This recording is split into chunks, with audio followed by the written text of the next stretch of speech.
Welcome back, everyone. Oz here. Today we've got something a little bit new for you all. It's the Best of subreddit. Basically, this subreddit goes and uploads the multi-part stories that we end up finding across Reddit to make sure that it's all collected in one nice, neat little place, even including some relevant comments to the conversation. Originally posted by Where Are My Pants? Dad stole my identity and opened 3 credit cards in my name. He told me since I'm young, I can do without for a few years. I'm trying to buy a house and I'm freaking out. Trigger warnings for identity theft, financial fraud, and financial abuse. Originally posted May 24th, 2024. I found out my dad used my information to open 3 credit cards over the last year. When I went to get a pre-approval for a mortgage, I was told by the lender that they wouldn't be able to give me a home loan because of the defaulted credit cards. They also said I probably wouldn't be able to get a loan from any lender because of it and gave me a sheet of paper explaining what I'd need to do in order to fix it. When I tried disputing the cards, one of which is already in collections, the disputes got closed out as the debts were verified. I told my divorced parents about it, and their answers were pretty wildly different. My dad said that, these things happen, and that I should be more careful in the future with my social security number. Seeing as I've always been careful, that made me pretty mad. My mom said she thinks my dad might have something to do with it since him opening credit cards in her name had a part to play in their divorce. She told me he ran up about $50,000 in credit card debt on secret credit cards. A few days ago, I ended up casually telling my dad that I'm going to have to file a police report for the credit cards. He told me I probably shouldn't do that because $15,000 isn't that much in the grand scheme of things. When I told him it was keeping me from buying a house, he said I could just wait a few years until they fell off my credit report. He said it would only take another 4.5 years. When I told him I obviously couldn't wait that long, so I have to file a police report, he straight up told me not to do it and to just be more careful in the future. Once I told him I already got the paperwork together from the credit agencies, he told me he had opened the cards to pay for living expenses over the last year. He said his work slowed down a little bit, but he'd do what he could to help pay it off. He said it would ruin his life if he went to jail. I am leaning towards going to the police anyway, but I didn't right that minute.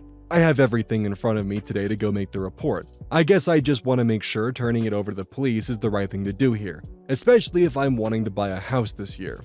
Relevant and top comments. Mad Dogicus 9. Report him for fraud. OP. That's what I'm leaning towards. I'm realizing that if I want to buy a house, I can't have those accounts on my credit.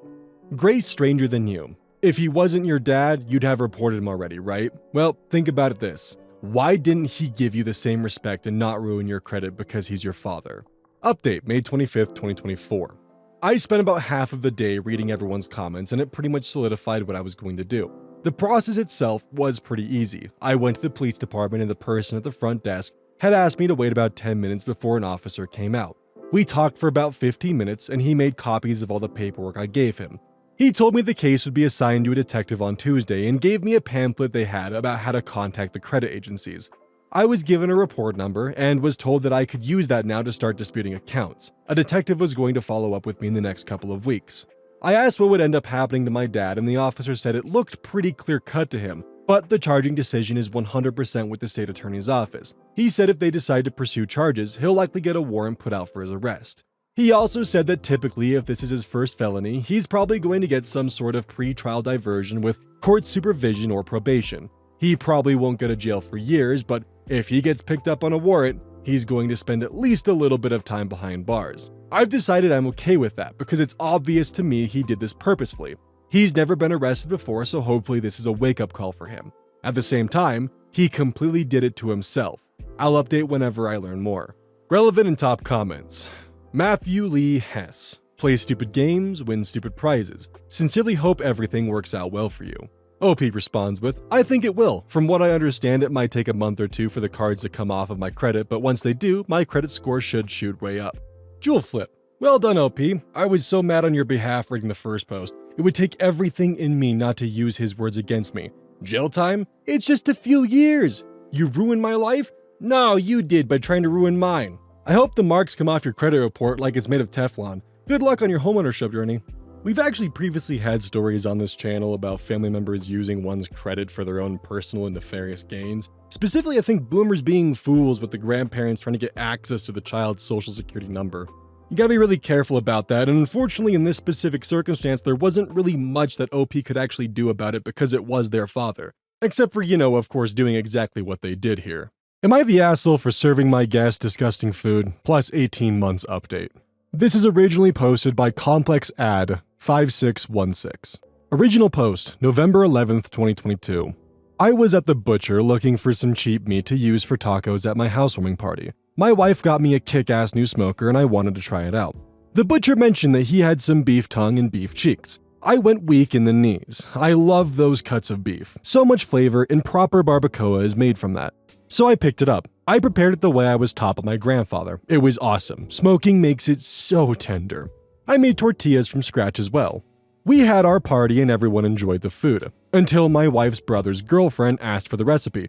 I declined because it was my family recipe and I don't like to give away recipes. I have in the past and I ended up getting crapped on because it doesn't taste as good and I must have sabotaged them on purpose. No, Madison, I didn't sabotage you. You used cinnamon powder in your chili instead of a couple of cinnamon sticks, like I said. My wife told me to please play nice and share, so I wrote out the recipe for the girl. She immediately starts dry heaving like she's going to hurl. My brother-in-law comes over to see what's going on. She screams that I served dog food for supper. So everyone starts asking what she means and she starts waving the recipe around and saying that the beef cheeks and tongues are what she buys for dog snacks. No one else complains. They all say she's being ridiculous and that the meal was great. She is left there crying and being comforted by my brother-in-law. Now, she is flaming me on Facebook, calling me names, and saying that just because I ate peasant food growing up is no reason to feed it to others. I kind of feel guilty because I thought I was doing a nice thing making authentic food, but I guess I might be an asshole for serving cuts of meat that Americans don't think is fit for human consumption. Verdict, not the asshole. Relevant comments. Sunfloweries. Just because I ate peasant food growing up is no reason to feed it to others. This is such a weird thing to say. Where is she from? What's the socioeconomic makeup of this group of people? OP. I'm from Guatemala. I guess she's from Oregon. I never asked. All of us are professionals of some sort or another. My wife's family is from Portland. OP's comment on everyone else who has eaten the tacos. OP. I have eaten barbacoa tacos with everyone who was there that day. I told them up front that they were barbacoa tacos. Go look up what barbacoa is. Comment from area is wife. Not the asshole. Repeat this until it takes hold. I am not responsible for others' lack of Epicurean taste. Beef cheeks are literally a delicacy. Tongue, while not specifically a delicacy, has good flavor and a unique, but not gross, texture. It's not like you fed them tripe. Thankfully, most of them acknowledge that it tasted amazing. You don't need the one idiot in your life. Peasant food just makes me laugh. I love oxtail, but I can't afford it anymore because the foodies have discovered it. May 18th, 2024, 18 months later. I posted a while ago about serving dog food to the woman my brother-in-law eventually married. Wendy hasn't changed much since then. She did shut up after she went to a few different taco places and they all told her what proper barbacoa is. So anyway, now whenever we have people over, I always prepared a meal specifically for her. Usually just plain unseasoned meat, other than salt and pepper. I'm not a monster. Plain green salad with ranch on the side and a plain starch like a baked potato or white rice. I do not limit her to this food, I just always have it available in case she finds something offensive about the other food I make. We recently hosted a dinner party that included my wife's brother and his wife. We also had some new friends over. Thea, the wife, asked my sister-in-law if she had allergies since she was eating plain roast chicken breast with the aforementioned sides. She was worried about cross-contamination since there was a lot of other food there, I guess. Thea is a teacher and is hyper-vigilant about food allergies. This led Wendy to explaining that I use cuts of meat that she did not grow up eating, and that I refuse to tell her what is in the food I make. This is a fact. I learned my lesson. I make food my friends and family enjoy. If I use an ingredient that may be against a dietary restriction, I make it clear. For example, if I serve pork, I let everyone know. I also will answer any questions about allergens. My sister-in-law says that I insist on feeding her the most bland food possible. I pointed at the salsa verde on her food and asked if it needed more serranos. The whole story came out and Wendy was embarrassed again. I don't think it was my fault. I have been passive-aggressively making sure she cannot complain about my cooking. My wife says that maybe it's time to stop making a separate meal for Wendy. I said she is lucky I don't serve her dino nuggets and Lunchables. Relevant comments. OP responded to multiple Redditors on why he might or might not choose to tell his guests what's in the food. I say if it's beef, pork, chicken, iguana, just kidding, or whatever. I do not specify the cut. I have even served wheat lakoche to my friends in tamales. It's a fungus like mushrooms. Americans call it corn smut. I tell them it's a fungus. Do you tell all your guests the ingredients in your cooking? If you make cookies with synthetic vanilla extract, do you tell them it's beaver anus? Wait, really? Hold on. Well, I'll be damned. Synthetic vanilla extract can come from beaver glands. Ugh. Had no idea. Ned Stark Clash. OP, did she really call your tacos peasant food? I sometimes feel the Reddit posts are fake because they contain such outlandish details. Yep, my family is from the more rural part of Mexico.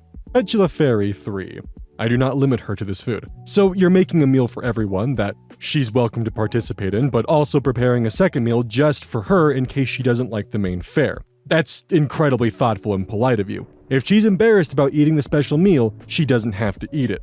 Not the asshole. Yeah, that actually really sucks. You've got someone in your family who can make authentic barbacoa and you're gonna insult that? Good God.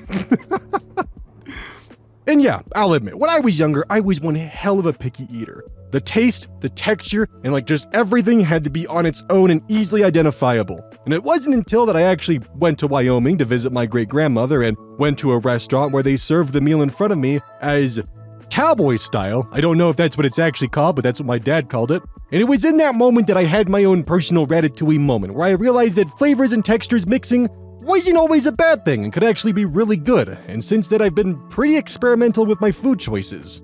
This also meant that I was experimenting outside of the American classics like hot dogs, sandwiches, burgers, etc., and was willing to actually try other dishes. I have learned that like Colombian food and actual Central American food is probably some of my favorite. They got their spices down. I also gotta say, the best street tacos and just best street food that you can get are usually when the person behind the counter, the only English they know is the name of their items. And that will be the best shit you can find. On DoorDash, recently they added a Mexican restaurant. Entire fucking thing is in Spanish. And oh my God, that was good. That was good food. My point being is that just because the ingredients don't seem traditional in the eyes of American doesn't mean it's peasant food. Yeah, sure, the cuts of meat could be cheap and possibly not of the highest standard, but let me tell you what, they know what they're doing with their ingredients. This one's actually posted by a throwaway. My twin sister and I, 18 female, took a genetic test and we did not share any DNA. What should my next step be when no one in the family is telling me why? My twin and I are fraternal twins. Recently, we took a genetic test for fun because we wanted to see what we shared and the differences between us. Since we still share genes, fraternal twins are like siblings genetically. My grandparents had suggested the test and got them for us, so our parents didn't know about it. But our results made no sense. My twins was coming up almost completely as Eastern European and Western European, which makes sense as most of my family are Croatian, German, or Austrian. So all of that would be accurate. But mine wasn't anything like that. It was almost completely Scandinavian with some Russian and a couple of other places, neither of which were on my twin's result. She had a very small percentage of Scandinavian, but that was it. And we had no matched DNA, which clearly seemed impossible. We were literally twins. We have to share DNA. My twin said they must have mixed my sample with someone else's. We ended up contacting the company and my twin and I took a test again. It was the same result. Both my twin and I were really confused. We told our grandparents and they just said that was interesting and said nothing else. My twin said we should tell our parents and see if they have ever done a genetic test, or if any of our siblings had, and then we could see if somehow ours were still right. I mean, it kind of made sense I'd have Scandinavian because I'm much taller than my mother and quite a bit taller than my twin, and I'm way better at football and handball than she is. And I'm very blonde compared to the rest of my family, but I had thought it was the German. When we told our mother, they reacted almost the same way as my grandparents, but she seemed annoyed and said that they're inaccurate anyway, and our grandparents shouldn't have told us to take one. And when we asked our father, he basically said nothing. I'm confused. I know my twin thinks it's just a mistake, but I don't think so. We have to share DNA, about 50%. That's how twins and siblings work. Even though we're fraternal, we should still share quite a bit of DNA, but other explanations don't make sense. Like, my mother can't have cheated on my father because my twin and I would still share DNA. Just less, because we would have different fathers. The results mean we can't share a parent or even be related, but I don't see why my parents would adopt me if I'm not their child. When I don't even think they've ever been to Scandinavia, and why'd they adopt a baby that's almost exactly the same age as their baby? I'm panicking, okay? The person I'm closest with in the whole world, who I thought I even shared the womb with, might not even be related to me. My birthday might not even be real. None of this makes any sense, and no one is telling me the truth. I'm also scared my twin might tell her boyfriend about it, and then people might end up knowing that I'm some kind of fraud and my family isn't my family at all. Edit. I called the clinic where my mother gave birth to all of my siblings. The day of my birthday, my mother is on the records, but only for one birth. Not two. Not twins. I don't know if it's an error or my mother didn't give birth to me. Relevant comments. OP on asking her extended family members for answers and ask her parents and grandparents. OP. I don't think they want to tell me anything. They're all acting weirdly now, and I heard my mother yelling at people on the phone. I don't know what's going on, but there's no way they want to tell me what's going on. I looked when my twin wasn't there, but I had no close ones, only very distant ones. Only people who are my 8th cousins and that sort of thing. So, not very helpful. She sounded a bit too polite for that sometimes, and sometimes at odd times of the day, so I'm not sure if it was always my grandparents. Probably my father too. OP on her mother's records at the clinic, and to see if it was possible she was swapped at birth. Sadly, my mother has given birth every time in a private clinic that is very small. She prefers it. She thinks hospitals are disgusting and she prefers knowing the doctors. So, while that is possible, and I'll look into getting parental DNA done, it would be very concerning if that had happened because at most, maybe 3 or 4 women would have given birth at a similar time as her. But possible, definitely.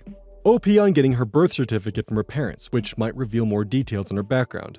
I didn't think about my birth certificate. I'll ask them, but if they don't give it to me, I'm sure it shouldn't be too difficult to find. OP on if her grandparents knew anything about her situation. Kind of. I did ask them why they suggested it, and my grandmother said that it doesn't matter. I said clearly it does if the results are right. But she said she doesn't know anything and to tell my mother that. I don't know why they would deliberately upset my parents with this, but I'm only assuming that they wanted me to know, but I don't know why. I think my grandmother thinks I should figure it out myself, now I know. But I literally have no clue when no one will tell me anything. Update, May 22nd, 2024. So, I'm adopted, which was probably quite obvious as soon as I got the results, but I guess I was in denial. My parents told me a couple of days ago, not much, but a bit. I now know that my mother was Danish, and my father's old girlfriend from when he was really young, which is seriously weird. I asked them a lot of questions, but I didn't get answers to all of them. I don't know who my father is, how my parents were able to adopt me, and why, if she's even alive. Nothing. But thankfully, I am actually legally adopted by them, which is a relief, since I was worried I might not be, and my birthday is actually my birthday, so they haven't been committing any weird fraud. It's very weird. My sister has been acting weirdly, and my family as well, but in some ways, it's a relief. My parents still feel like my parents and my siblings like my siblings. I know that technically they're not, but I don't feel too upset about it. I'm just upset they lied, and also won't tell me anything. I don't know if they genuinely don't know or just don't want to talk about it, but at least I have an idea about everything now. I'm still not quite sure how I feel about it, but I'm glad I know about things now. Plus, now I have a country that's actually good at football to support, which is nice. Maybe someday I'll find out about everything. Maybe not. I could probably look her up and maybe find her if I wanted to, but I'm not sure if I do, if she's still alive. Although everything is different, it doesn't feel so bad, but it does at the same time. It's very weird. But I have family that loves me, so it could be much worse. I feel sad about my twin since we're not actually related, which feels really different and she's acting different as well, but I still love her a lot, and my parents as well. I think it'll take some time to know how I really feel. In some ways, I want to be mad at everyone and do stupid things, but that's only sometimes. And overall, I feel okay, so that's good. And eventually, I think I'll be content with how everything is. OP on looking into her background to find her biological relatives, especially birth parents. I didn't think of that. Maybe at some point I will, but right now I'm happy with my family and how things are, and I don't really want to go through all of that right now. This one has a weird feel to it because I'm not sure what the normal kind of ethics are when it comes to like revealing if a child's adopted or not. If you do it early or if you do it late or avoid doing it or, you know, one of those kind of things. But on the bright side, she definitely knows her parents love her because they definitely see her as their child. I don't know. I would really love input from people who have adopted or, you know, have been adopted because for me, I have family members who have adopted and, you know, granted it's still a very new adoption and the family's still growing. So I don't know how much input they would really have on this, so it's definitely a curiosity that I have when it comes to norms and how all of you would feel. I think this probably went the best way it could have, because she knows the truth now. It could have happened earlier perhaps, but she also knows that her family loves her. I do feel bad for the twin because they're not actually twins, and that entire kind of life story they had growing up is now not exactly the case. This one's posted by FairB4149. Am I the asshole for shouting at my friend for showing off using my child? This one does have a content warning for postpartum depression. I, 35 female, have a friend group of 5 women, including me. We're all the same age and we have been friends since we were 13. 4 of us, me included, have kids, with my 5-week-old son being the youngest. The 5th friend, Emily, fake name, doesn't have kids and hasn't ever really been in a relationship that lasted longer than a couple of weeks. Emily works in a daycare center and has been working there for over 10 years. Nowadays, she mainly does admin work but sometimes covers shifts if someone's sick, so she has a lot of experience with kids even though she doesn't have any herself. The problem with Emily is that she likes to make it known how good she is with kids. So whenever we spend time together as a group with our kids, she acts like she knows best when it comes to kids. For example, if a kid is having a tantrum, she will insert herself in the situation instead of letting the mom take care of it. Or if a child is doing something it shouldn't, like eating too much candy, Emily will tell the child, "Don't listen to mommy. Auntie Emily says it's fine." She also does this at bigger gatherings, showing off her superior skills with kids while making us look like we don't know anything. I've talked about this with the other moms and they find it annoying as well. We thought about saying something, but we agreed that taking care of children is such a big part of Emily's identity that it would really hurt her. On to the problem at hand. A couple of days ago, we were hanging out again. Emily asked if she could hold my son and I said yes. A little later, the baby started to cry. I went over and tried to take him back. Emily wouldn't let me and kept saying she knows how to do it and tries rocking the baby. I knew my son was hungry, so no amount of rocking was going to stop him from crying. I asked Emily again to just give me the baby and she again refused. I was getting upset and asked again and she just kept saying that she knows how to take care of a baby. I said I know, but I need to take my baby. I was about to blow, but she had my son in her arms, so I didn't want to upset her. Suddenly, she tried to take the baby to the other room, but I stopped her and almost forcefully took my son from her. I was seething, and once I had set my son down, I let it all out.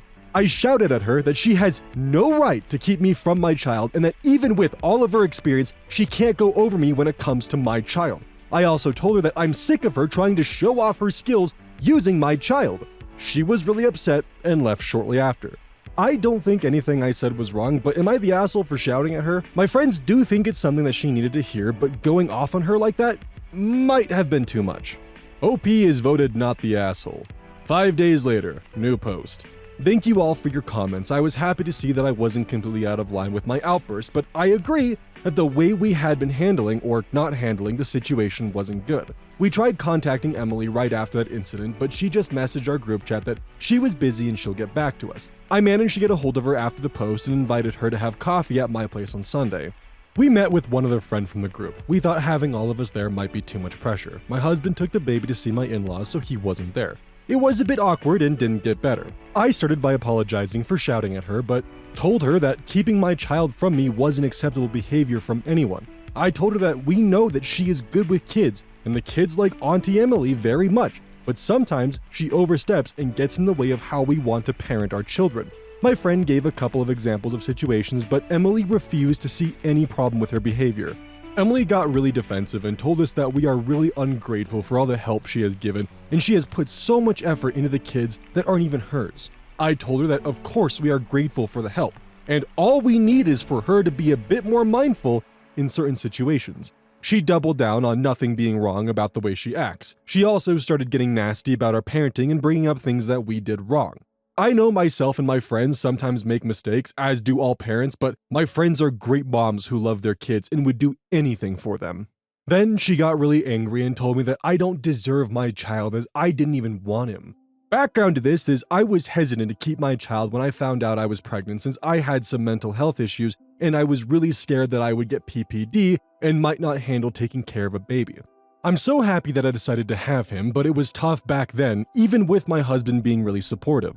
That was the final straw, and I kicked her out and told her she will never be allowed around my child. After she left, we called the others and told them what happened. we decided that we would take a step back from Emily for now.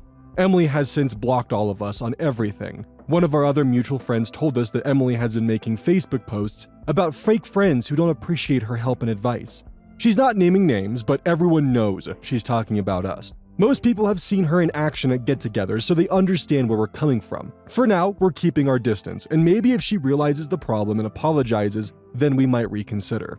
Yeah, OP pretty much did everything that they possibly could have in the right here. They handled the initial interaction with Emily just fine. And yeah, I also would have definitely drawn the line if one of my friends had told me, yeah, you don't deserve to have your child because when you were first thinking about having them, you were scared if you'd be a good parent or not. That is a normal human emotion to have. Worrying that you may not be enough as a parent to give the proper love and support that your child needs, that's pretty goddamn normal. And in this specific case, she was worried that she might suffer from postpartum depression, which is pretty normal for women to go through after giving birth. Then for Emily to turn around and leverage that as you didn't want your child because you were worried about PPD, a normal human thing to go through?